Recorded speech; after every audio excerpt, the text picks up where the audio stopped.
आज हम आपकी मुलाकात तहरीक-ए-इंसाफ के प्रेसिडेंट चौधरी नईम साहब से करवा रहे हैं और हम इनसे मालूम करने की कोशिश करेंगे कि इनकी पार्टी का क्या मौक़िफ़ है और इनकी पार्टी कुवैत के अंदर क्या फ़ाल किरदार अदा कर रही है। ये पेशे के लिहाज से इंजीनियर हैं और यहाँ पे एक अच्छी कंपनी में मुलाजिम हैं। आगे इनकी पार्टी के लिहाज से इन्होंने क्या क्या खिदमत अंजाम दी हैं वो आज हम इनसे मालूम करने की कोशिश करेंगे। चौधरी नईम साहब, आप पाकिस्तान तहरीक-ए-इंसाफ से कब से मुंसलिक हैं, इस पार्टी से कब से मुंसलिक हैं और ये पार्टी कुवैत के अंदर कब से अपना फ़ाल किरदार अदा कर रही है? जी, बहुत शुक्रिया, आपने दावत दी और मुझे अपनी हालत का इज़हार करने का मौका दिया। सन 2008 में जब मैंने पाकिस्तान तहरीक-ए-इंसाफ का शुरू किया तो मेरे पीछे जो जहन के पीछे एक ख्याल था कि उस वक्त इमरान खान ने इंसाफ का नारा पाकिस्तान के अंदर लगाया था कि जिस मुआशरे में इंसाफ नहीं होगा वहाँ पे तरक्की नहीं हो सकती। और ये वो चीज़ थी जिसने मुझे इंस्पायर किया और मैंने फैसला किया कि अगर इमरान खान जैसा बंदा 17 करोड़ मुसलमानों पाकिस्तानियों के अंदर एक वाहिद आदमी है जिसने नारा लगाया कि इंसाफ का, वो नजरिया क्या था? इंसाफ, इंसानियत और खुददारी। जी, यही आपका लोगो भी है। जी, जिस मुआशरे में इंसाफ होगा वहाँ इंसानियत जन्म लेगी और जिस मुआशरे में इंसानियत होगी वहाँ खुददारी कायम होगी। अगर हम लोग खुददारी की जिंदगी गुजारना चाहते हैं तो इंसाफ वो बुनियादी स्टेप है जिसको लेने के बाद हम अपने मुल्क के अंदर इंसानियत भी कायम कर सकते हैं और फिर क्वालिटी ऑफ लाइफ को भी डिटरमिन कर सकते हैं। खुददारी ही एक ऐसा आंसर है जो आदमी, जिस इंसान के अंदर खुददारी आ जाती है उसको फिर किसी और चीज की कमी महसूस नहीं होती। इसलिए जब मैंने 2008 में इसको आगाज किया तो मैं उस वक्त अकेला था, मुझे नहीं पता था कि मेरे साथ कोई खड़ा भी होगा कि नहीं खड़ा होगा, क्योंकि पाकिस्तान के अंदर जो माहौल है, पाकिस्तान के अंदर जो सियासत है, उसके अंदर इमरान खान एक ऐसा इनकलाबी नारा लेके आया था जिसको आम तौर पर लोगों की समझ में नहीं आया, क्योंकि हमारे पाकिस्तान शुरू से ही 63 सालों से जो सियासत हमारे मुल्क के अंदर चल रही थी वो उसकी बुनियाद झूठ पे थी, उसकी बुनियाद करप्शन पे थी, उसकी बुनियाद पावर पे थी। ये तीनों चीजों ने हमारे मुल्क को तबाही के धाने पे लाके खड़ा कर दिया। उस मुआशरे में एक ऐसी आवाज उठ जाना कि इंसाफ के बगैर, ये एक ऐसा नारा था जो उससे पहले कभी पाकिस्तान के अंदर किसी ने सुना भी नहीं था कि इंसाफ भी कोई चीज होती है। वो हर बंदा ये समझता है कि मेरे पास पैसा होगा तो मैं जज को खरीद लूंगा, मेरे पास पावर है तो मैं जज को खरीद लूंगा, मेरे पास ताकत है तो मैं इन सबको खरीद के अपने मर्जी के फैसले ले। इस चीज ने हमारे मुल्क को यहां तक पहुंचाया। जब मैंने ये देखा कि पाकिस्तान के अंदर एक बंदे ने ये नारा लगाया जो इतने लोगों की नफी कर रहा है, इसका मतलब ये कि बंदा स्ट्रांग है, नजरियाती बंदा है जिसके पीछे लोगों को चलना चाहिए। यही सोच के मैंने भी वहां के साथ राब्ता कायम किया कि जी मैं कुवैत के अंदर आपके लिए काम करना चाहता हूँ। तो वहाँ हमारे डॉक्टर आरिफ अली साहब जो जनरल सेक्रेटरी हैं, उन्होंने मुझे कहा कि आप बसत शौक वहाँ पे अपना काम शुरू करें, लेकिन वहाँ के हालात को देख लें। चूंकि कुवैत के अंदर या मिडिल ईस्ट के अंदर हमें पॉलिटिक्स की कोई इजाजत नहीं, और ये मेरे लिए बहुत बड़ा चैलेंज था कि मैं एक सियासी जमात को कायम करने जा रहा था। मुझे बहुत से खौफ दिलाए गए, डराया गया कि आपने ये काम किया तो पाकिस्तान आपको निकाल दिया जाएगा, आप सियासत नहीं कर। तो गर्ज ये कि हमारे खौफ की जो सियासत, जो मैं कहता हूँ पावर पॉलिटिक्स, वो यहाँ पे भी मुझे डराया गया। लेकिन अल्लाह ताला ने जब किसी से कोई काम लेना होता है तो अल्लाह ताला उसके अंदर वो सलाहियतें और वो माहौल वैसा पैदा कर देता है।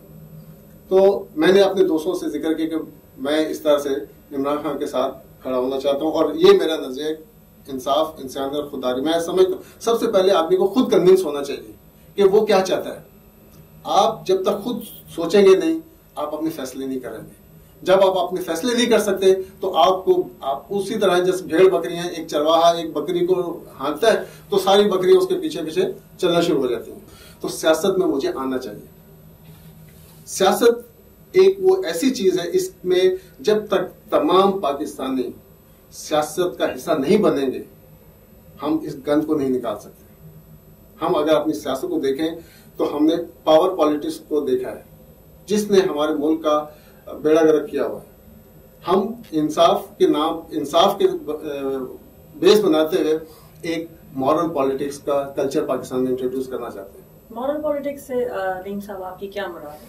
मॉरल पॉलिटिक्स, ये मॉरल पॉलिटिक्स का जो हमें नजरिया मिला वो हमारे नबी हजूर सल्लल्लाहु अलैहि वसल्लम की तालीमात से मिला है। और हमने देखा कि अगर हजूर सल्लल्लाहु अलैहि वसल्लम जिस जमाने में तमाम तरफ बुराई, करप्शन, बदअहदी, बदनज़मी, तमाम बुराइयां जन्म थी, वहां पे उन्होंने कैसे उस मुआशरे में तब्दीली लेके आए। हजूर सल्लल्लाहु अलैहि वसल्लम की सीरत नबवी को देखते हुए मैंने उसका मुतालिया किया, उनके सियासी हालात को देखा, तो मुझे लगा कि अगर हम लोगों ने, अगर हमारे अंबिया सियासत कर सकते हैं, हमारे खुलफा राशिदीन सियासत कर सकते हैं। खुलफा राशिदीन हजूर सल्लल्लाहु अलैहि वसल्लम के वसाल के बाद हमारे खुलफा राशिदीन ने 30 लाख मुरब्बा मील के ऊपर हुक्मरानी की है। वो कैसे की उन्होंने? उनको तो लोग लेटर्स, चिट्ठियां भेजते थे कि आप हमारे इलाके में ये बुराइयां फैली हैं, आए और इन बुराइयों को खत्म करें। हम अपनी विरासत को छोड़ के, हम अपने खुलफा राशिदीन के तरफ से जिंदगी को छोड़ के हम गैरों के पीछे लगे, उनके पीछे लगे। उस वक्त की जो सुपर पावर्स थी, कैसर, रोम और कैसर जो सुपर पावर्स थी, उन्होंने उनके आगे घुटने टेक दिए। बुराई को बुराई ने कभी खत्म नहीं किया। यानी हमें रोल मॉडल का किरदार अदा करना है। बिल्कुल, बुराई को बुराई ने कभी खत्म नहीं किया। आग को पानी से बुझाया जाता है, आग को आग से नहीं खत्म किया जा सकता। इसी तरह अगर हमने अपने मुल्क को संवारना है और अपने मुल्क की सियासत को संवारना है, तो उसमें हम सब लोगों को, तमाम पाकिस्तानियों को, मैं बहुत जोर से कहूंगा, तमाम पाकिस्तानियों को सियासत में हिस्सा लेना चाहिए। अगर हम लोग सियासत करें, क्यों, आप दुनिया पाकिस्तान के जितने भी लोगों को देख लें, हर बंदा सियासत पे बात करेगा। आप घर में देख लें, औरतें सियासत पे बात करेंगी, बाहर बच्चों को देखो सियासत पे बात करते हैं। अगर आप पाकिस्तान, जितने भी हमारे मीडिया हैं, जितने हमारे लाइफस्टाइल है, उस सब के अंदर पॉलिटिक्स है। अब हमें कहा जाता है कि सियासत बुरी चीज है। सियासत बुरी चीज है, और किसने बनाई है सियासत बुरी चीज? बजाते खुद अगर देखा जाए तो सियासत कोई बुरी चीज नहीं। अगर ये बुरी चीज होती तो हमारे अंबिया ये सियासत ना करते, हमारे खुलफा राशिदीन ये सियासत ना करते। अगर उन्होंने सियासत की है तो ये जो मुल्क फतह किए हैं, कभी बगैर जंगों के, बगैर किसी चीज के फतह हुए, ये क्या था? ये सिस्टम ना। हजूर सल्लल्लाहु अलैहि वसल्लम खतूत लिखे, तो खतूत किस हैसियत में लिखे? उन्होंने एक हुक्मरान की हैसियत से लिखे ना खतूत। इसका मतलब ये है कि उन्होंने जो खिलाफत का जमाना कायम किया था, आजकल हम उसको, हमारे इसमें कहते हैं जी, उनका से कंपेयर नहीं किया जाता। हमें यह बताया जाता है कि हम उस दौर के साथ अपने इस दौर को कैसे कंपेयर करें। यही वो सबसे बड़ी हमारी नाअहली है कि हमारे पास इतना मवाद होने के बावजूद, अपना पूरा कल्चर होने के बावजूद, हम लोग उसको छोड़ के हम उनकी सियासत को सियासत मानते हैं, डेमोक्रेसी। हमें मगरिब की डेमोक्रेसी की तरफ नहीं जाना, हमें मशरक की डेमोक्रेसी की तरफ जाना चाहिए। अगर उस जमाने में उन्होंने 30 लाख मुरब्बा मील पर कब्जा किया, उसके लिए लड़ाई नहीं लड़ी। लड़ाई उस वक्त लड़ी जब हमें मजबूर किया गया, तब हमारे मुसलमान। और देखें, मुसलमानों की तारीख में देख लें कि मुसलमानों की तादाद हमेशा कम रही है। यानी एक आइडियोलॉजी लेके हम आगे चले थे, ये हमारा विरसा है। तो यही आपकी जो तहरीक है, यही आपकी जो पार्टी है, वो भी एक आइडियोलॉजी लेके आगे बढ़ना चाह रही है। बिल्कुल, हमारी आइडियोलॉजी है कि हमने इंसाफ, इंसानियत और खुददारी का जो नजरिया है उसको पब्लिक को देना है, उनको बताना है कि जब तक आप इंसाफ के साथ नहीं चलेंगे, इंसाफ हर के साथ होना चाहिए। जब तक आप इंसाफ अपना मेन वेपन नहीं बनाएंगे तो आप एक अच्छी सोसाइटी, अच्छी इंसानियत की खिदमत नहीं कर सकते। जी चौधरी साहब, मैं आपसे ये पूछना चाहूंगी कि आपकी जमात इन तमाम मुश्किलात के हल के लिए क्या किरदार अदा कर रही है? कुवैत में क्या किरदार अदा कर रही है? ये सवाल अक्सर मुझसे किया जाता है कि आप कुवैत में बैठे हैं और पाकिस्तान के मसाइल आप कैसे हल करेंगे। मैं कहता हूँ कि मैं कुवैत में बैठ के पाकिस्तान में रहने से ज्यादा मसाइल का हल मैं यहाँ तलाश कर सकता हूँ। और मैं यहाँ मसलन अब सबसे पहला सवाल ये कि हम कुवैत में रहते हुए पाकिस्तान की क्या खिदमत कर सकते हैं। पहली खिदमत यह है कि मैंने अपने आप को रिफाइन किया है। अगर मैं एक रिफाइन पाकिस्तानी की शक्ल में, यहाँ पे एक नेशनलिटी नहीं है, यहाँ 70 नेशनलिटीज है। आप उन 70 नेशनलिटीज के अंदर आप पढ़े लिखे, मुहज़्ज़ब, बाइखलाक, बाकिरदार होके जाएंगे तो ये किसकी नेक नामी है? ये पाकिस्तान की नेक नामी है। मैंने एक सर्विस कर दी पाकिस्तान की। दूसरी कि हम यहाँ रहते हुए पाकिस्तान की क्या और खिदमत कर सकते हैं? ज़र मुबादला, हाँ बिल्कुल। आपका सबसे बड़ा पाकिस्तान के सोर्स ऑफ इनकम क्या है? आपके एक्सपेट्रिएट्स हैं। लेकिन क्या आप समझते हैं कि हर एक्सपेट्रिएट अब इस कंडीशन में है क्योंकि वो सिक्योर फील नहीं कर रहा? इस वक्त अपनी इन्वेस्टमेंट को पाकिस्तान भेजना वो सिक्योर नहीं फील करता। ये एक आम पाकिस्तानी का मैं आपसे बात कर रही हूँ क्योंकि इस वक्त जो मौजूदा हालात हैं पाकिस्तान के, उसके अंदर अगर आप मुझसे कहेंगे कि मैं अपना पैसा पाकिस्तान भेजूं तो मैं कभी नहीं भेजूंगी क्योंकि मैं इन्वेस्टमेंट को अपनी सिक्योर फील नहीं करती। तो इस सूरत में आप क्या बात करेंगे? इस मामले में आप क्या अपना फैसला देंगे? आपने सवाल किया, उसका जवाब भी खुद ही दे दिया जी कि जी सिक्योर फील नहीं कर रहा है। तो आपके घर में अगर कोई प्रॉब्लम है, उस प्रॉब्लम को ठीक करेगा।